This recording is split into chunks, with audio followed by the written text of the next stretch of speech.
Hari Om, Bhagavad Gita.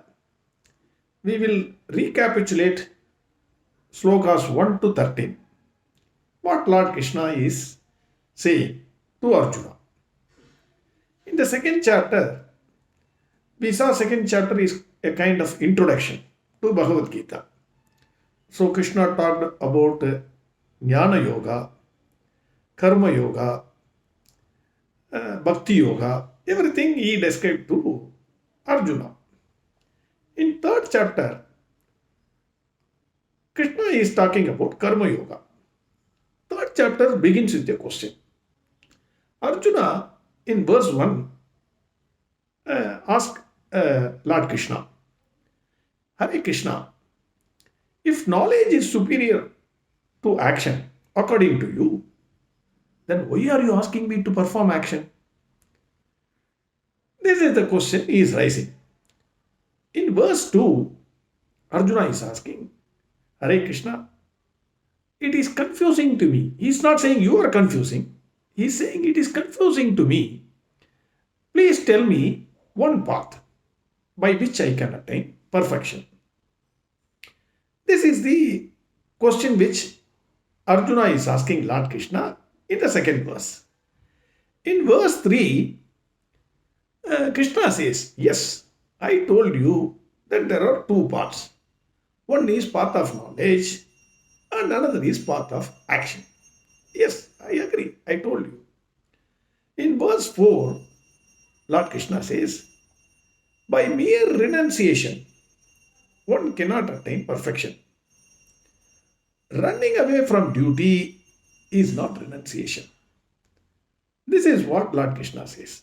That is, in toughest of circumstances, if people run away from their duty, then according to Lord Krishna, it is not renunciation. In verse 5, Krishna says, Hare Arjuna, no one can remain without action even for a minute. Suppose you call somebody over phone and asking, What are you doing? He says, No, okay, I am simply sitting. Simply sitting is also an action. Sleeping, it is action. Breathing is action. So Krishna says, No one can ever remain. Once you are born, from that moment till you die, no one can ever remain without action. Only after death you can say, I am actionless. In verse 6, Krishna says, Who is an hypocrite? That is, physically renunciating actions. It is not renunciation. Mentally, you should not have attachment. We have seen the beautiful story of the Guru and Shishya. The Guru saw a girl in the midst of a river, 17, 18-year-old girl. She was suffering. The Ganges was in full flow. The Guru, once he saw that girl, he did not even hesitate. He jumped into the river and then saved that girl. The Shishya was following him. He saw the Guru. Normally, these saints used to maintain celibacy. They don't touch girls, etc. So he saw that Guru jumping into the river, taking a 17-year-old girl in his arms and then saving her. So he's a good student. He's a good student. But he thought, what is this? He's a fraud Guru. He's touching a girl, carrying her in her hand and then dropping her in the other side of the shore. So he was thinking like that. He was not able to concentrate on the lessons. Guru noticed this fellow and asked him, Are yaar, 3-4 days I am watching you. You are not in your mood. What is happening? What is bothering you? You tell me. So that Shishya says, Sorry Guruji, I need to say this to you because I saw on the other day you jumped into the river and saved that 17-year-old girl. According to our this thing, it is not permitted, but you have done it. So this is bothering me. Guru simply said smilingly, Are yaar, which girl you are talking about? That 4 days back, I left her there itself. You are carrying it in your mind for 4 days. That means Guru is, even though action he did, mentally he was not attached. Whereas Shishya, he did not do the action, but he was mentally attached to that girl even for 4 days. So Krishna clearly says, The person who is mentally attached, but outwardly showing that he is not attached, is a hypocrite. He's a hypocrite. That is what Lord Krishna says. Then verse 7, Krishna says, you control the sense organs. Sense organs control is very important. If you, all of us, one time or the other, what happens is the sense organs perceive everything in the outside world, bringing it to our mind. And the mind gives instructions, and based on that, we act. So, normally, the sense organs, what it does is you see some good thing or a bad thing, whatever it is, it takes the mind and tries to distract the mind. So, you have to control the sense organs. This is what Lord Krishna says. And he clearly says in that verse, act without attachment.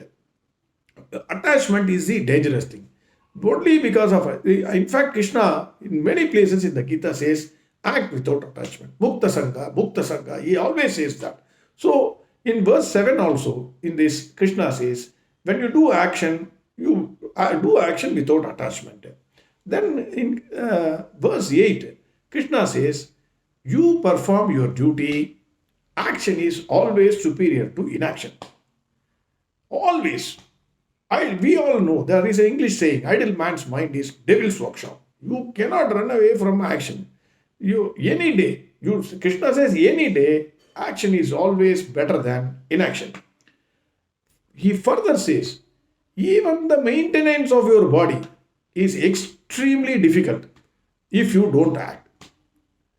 In Tamil, there is a saying, we have seen that. Nadandal nadallam uravu, paduttal payum pagai. That means if you walk with a smiling face, you can befriend everybody on the street or on the road or in the park. But if you lie down on your bed continuously, you may get even bed sore. So Krishna says, boss, even maintenance of your body is extremely difficult if you don't act. This is what he says in verse 8. In verse 9, Krishna he says, the world is bound by the actions performed. Everybody, you do some action. If it is good action, you will get some punya. If it is a bad action, you get papa. Each one, according to its actions, gets papa or punya. The world is bound by the actions. Everybody, invariably, every human being is bound by its actions. You get the papa or punya based on your actions, except those you perform selflessly. If you do sacrifice, if you do work for some good cause, so there is no attachment to that work, so you will not invite paba or punya. So, except those carried without attachment, self-sacrifice, then there is no paba or punya. It will not attach to you. Then, verse 10 to verse 13, Krishna says how you are part of an entire big system. You don't think that you are the authority for your work. You did everything and you are successful or you are failure. You are part of a bigger system. This you must appreciate. If you don't appreciate this, then there will always be a problem. He says, no one can individually, however intelligent, however great, however is powerful, he cannot achieve anything. Individually, no one can achieve anything. There are devas who are part of the system. They are always ready to bless you. They are waiting to bless you. Only thing is, you have to respect them. You have to pray. You have to offer your respects to them and they will immediately bless you. He says, this is the word, they become Kamadhenu. This is the way that you respect them, they will bless you. Whatever you wish, they are ready to bless you, but you have to respect them. This way, the Prajapati says that you have to work in this world. This is verse 10 and 11. Then verse 12, Krishna says, those who enjoy the objects without offering to devas is a thief. He says, who is a thief? You are a thief. The results come. You are not appreciating that you are only a small part in the system. There are several people working. I told already, Krishna said, single man cannot achieve anything. Even though everybody says, I am independent, I am independent, always, if you carefully look into it, you are interdependent. It is not independent. Each one is dependent on the other. Devas are also part of the system. So if you don't offer it to them, your this thing, and then you are nothing but a thief. This is what Krishna said in verse 12. Verse 13, Krishna says, the the one who takes yajnasista is removed from all impurities. But the one who cooks the food for himself is a sinner. Uh, we again saw this. This is a very very important verse. Yajnasista means what in a work. The work is called your effort. Your effort is called yajna. Your In that effort, whatever the result comes is the food. That food you offer it to the Lord. Once you offer it to the Lord, then it becomes a prasada. That is, whether the result is either success or failure, you accept it as gift of God. If it is accepted as a gift of God, then you do not have any mental tension. Whatever it is, you will, oh God, I did my duty. Whatever I could do, my best I have done. You have given this result. I am accepting it wholeheartedly. In that way, no agitation comes to your mind, no tension is there, no impurities are there in your mind. Whereas, if you think you are the author for your result, then you are a sinner because you have a lot of mental agitation, lot of tension. Oh, I failed in this, I failed in that, etc., is happening. So, in verse 13, Lord Krishna says, offer it, whatever work, whatever result comes in your work, you offer it to God and take it as a prasad. In this way, you can avoid impurities. This is for the first 13 verses. Why I am saying this is at 13th sloka is that Krishna is not going out of the topic of Karma Yoga. So every verse individually we are seeing one every day. So it may look that he is going out of Karma Yoga. He is only saying it. We are all part of the system up to 13th verse. 14th and 15th verses are very very important verses. Very very important verses which we will see tomorrow. Hari Om. Sarvam Krishnarpamastu. Narayana Narayana Narayana Narayana Narayana Narayana Narayana Narayana